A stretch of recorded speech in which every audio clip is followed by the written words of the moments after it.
You're listening to Popstar Conversations, taking you inside with your favorite musical artists.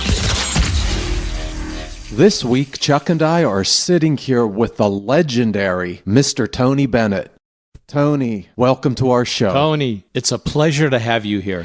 First thing I have to ask you, are you still playing tennis every single day? Well, not. I had a recent accident with my leg, so it's just getting better. Well, it's a good thing you're getting better because there's a heck of a celebration coming for your 85th birthday. Isn't that something? Yes, it is. I hear they're planning quite an event for your 85th birthday. I think it'll be huge. It's, my wife and I started a school named after my great companion and great friend, Frank Sinatra. We call it the Frank Sinatra School of the Arts. But from that, we go to exploring the arts. We now have 7 schools that we're supporting of public schools and presenting public art programs in the schools. But now, after the benefit, I think we'll go to 14 schools, and it's creating a lot of wonderful young performers that once they graduate, they go to college, and the level is very high. 99% graduate and 97% go to college. Let me ask you, when you returned from World War II, you were given this wonderful opportunity to pursue your career as a singer. Is this your way of giving back to the kids? That's exactly right. They have to learn, and the school teaches them the basic rules of what to expect when they go out into the field and try to become successful. But if they have schooling, it was a tremendous help for me doing the American Theater Wing. I learned every aspect of the theater, of singing, and how to bel canto from Pietro D'Andrea, from Mimi Spear, who was a jazz teacher and popular crooning style on 52nd Street, the great jazz street. And it was a wonderful, the one thing that they taught me was never to compromise, always do the best, look for the best songs, look for the best written words that you can do, and don't compromise, just do quality, stay with quality. And that was a great lesson for me, because it's helped me in my work. 52nd Street during the 40s and 50s. I mean, that must have been a dream for every musician, music lover.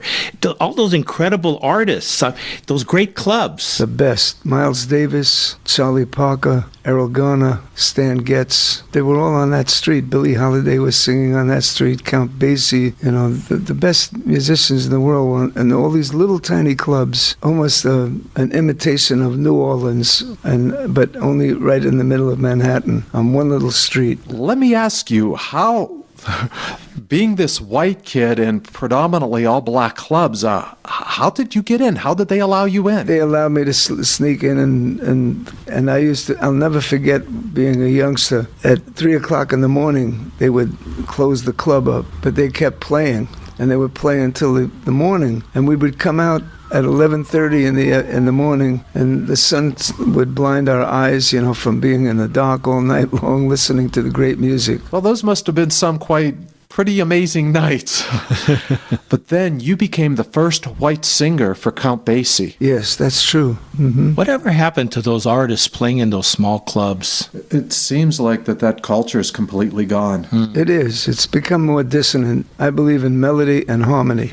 And the dissonance, it almost chases people out of the club. It's not something that you retain. They show you technically how much they know, but it's almost an act of superiority over the audience. They feel that they're much more intelligent than the audience, which is incorrect, because en masse, an audience is brilliant. They know when it's the right thing. Tony, let me ask you, if you compare Duets II, your new album, to the original Duets I, how did your song selection and the artist selection differ from the original? Well, you learn from the first one, and the first one was so successful, we had no idea that it was going to become so. It became the biggest selling album I ever made. So it encouraged my recording company to say, do another one like that, But my son came up with the idea, the first one, and on the second one, he chose the artist that I'm going to perform with.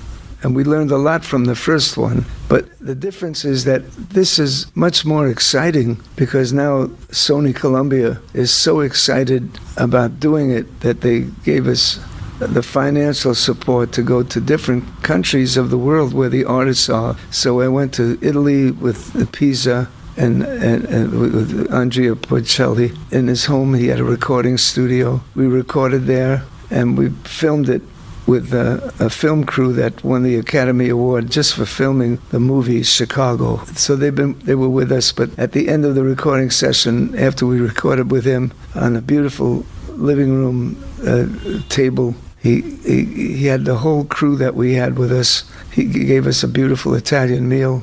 And then Amy Winehouse in London, and going to the Abbey Studios and recording in a nice intimate studio in the Abbey Studios. And that was so it's become a great adventure. I'm traveling. I went to Los Angeles with Queen Latifah at the Charlie Chaplin's studios, which is amazing. It was a complete museum, and they've retained it where they don't touch what Charlie Chaplin had, which is every film he made was a masterpiece, and it came out of that studio. And that's where Queen Latifah sang her song. Most of the songs I noticed in Duet II has been recorded by Frank Sinatra, Billie Holiday, Ella Fitzgerald, Shirley Bassey, and of course yourself.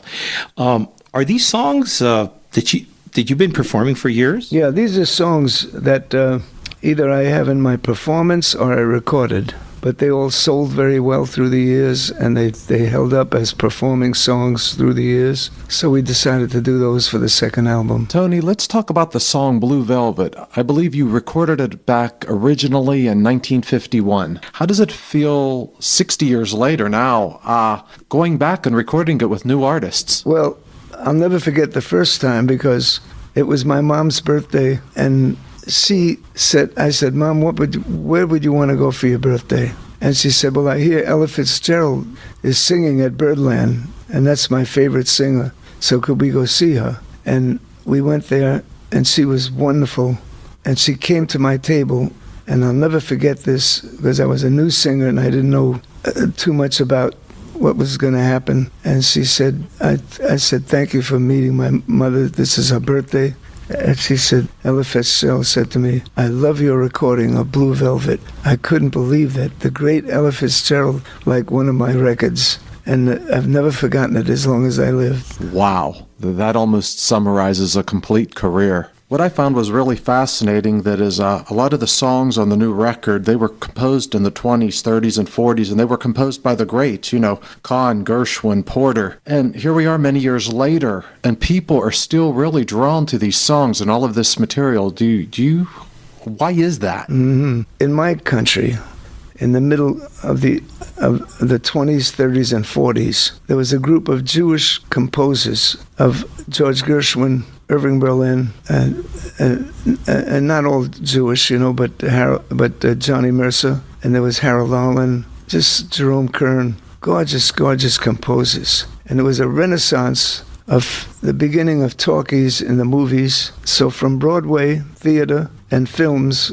mostly Fred Astaire, you have George Gershwin and Berlin and Cole Porter would not have anyone introduce their songs unless Fred Astaire did them. So a lot of times I call it the Great America Fred Astaire Songbook because he introduced the best songs ever written. It was a renaissance in my young country, the United States. With every country, it's the only country in the world that accepted every nationality, every religion is allowed to live in the United States. And it was the beginning of optimism. It was during the Depression, and we all had to pull ourselves up by our bootstraps. And from the theater and the movies, these great songs were written by very educated composers. They called it Tin Pan Alley, and it was before Broadway. It was way downtown where Wall Street is now. And the streets, all you heard was the clinking of the pianos when you walked down the streets in Tin Pan Alley. And they would knock out all these songs, but they were very educated songs that were well written, popular music. But even Cole Porter, whose wife criticized him for writing popular songs, he said, why don't you write more serious music? Why are you writing such cheap songs? He said, I liked it. and Cole Porter was better than any of them. And they prevail. They're not old songs. They're great songs that will never die. And no country in the world has ever contributed what the British call light entertainment. And I'm convinced that someday, very soon, 35 or 40 years from now, it'll be called America's classical music. In the song This Is All I Ask, the lyrics read, "As I approach the prime of my life, I find I have the time of my life, learning to enjoy at my leisure all the simple pleasures." Is this where you're at now in your life? That's Gordon Jenkins, who wrote beautiful music for Frank Sinatra's orchestra behind him many times. And he was a beautiful man and a great composer. And I love that song. You said that you were never going to get married again, but you recently got married. What made you change your mind? Well, you live and learn. You just, sometimes you say something and you change your mind. And you realize there's a better way to do things. Oh, yes, there's always a better way, isn't there? Now about the song that you did with John Mayer, One for My Baby and One for the Road. It almost sounds like you recorded it in a bar. Right. Well, now there's a good example. Sinatra did the definitive version. It was introduced by Fred Astaire in a movie. Many years later, Sinatra did it as a torch song. And it's so great. It's almost like a autobiographical interpretation of his life, You could feel the torment he had with One for My Baby, being in a bar and brooding over the loss of a love. That was a definitive version. I said, what can we do with this song? And we made it up right on the spot. And John Mayers is very talented. He's a very handsome man and has a good blues style, syncopated style. And right on the spot, we just made that up. We said to talk to the bartender, and we acted inebriated as we were singing, moaning over the fact that we both lost our loves, And I had fun doing it, and so did he. Tony, I have to ask you, even though you were much younger than Sinatra, how close were the two of you? I was 10 years younger. He was my master. He and Nat Cole and Ella Fitzgerald, that era was like, to me, it was like, wow, I'd like to be like that someday. And then of all things, I was in London at the time, and somebody called me from the States, and they said, wait till you see what Frank Sinatra said about you in Life magazine. So I said, what is it? They said, get a copy and read it. I read it, and I couldn't believe it. He changed my life because he said, in my opinion, Tony Bennett is the best singer I ever heard. He moves me, he excites me. I couldn't believe it. And what he did, all of his fans said, let's find out what Frank's talking about. And from that day on, I've been sold out all over the world, wherever I play. He changed my life. And we were never really close, but yet there was a consistent fondness that he had for me. Inevitably, a lot of times he did concerts at Carnegie Hall. They were recorded, and you hear him saying that my favorite singer is Tony Bennett, and he recorded When Joanna Loved Me, and I'd like to sing it. So even on stages, he would mention me all the time. And until the day he died, we became great friends, That's really an incredible story. Let me ask you about a couple of your other songs, Lost in the Stars with Aretha Franklin, and maybe this time with Lady Gaga. It won't be Lost in the Stars, though. She wants to do How Do You Keep the Music Playing?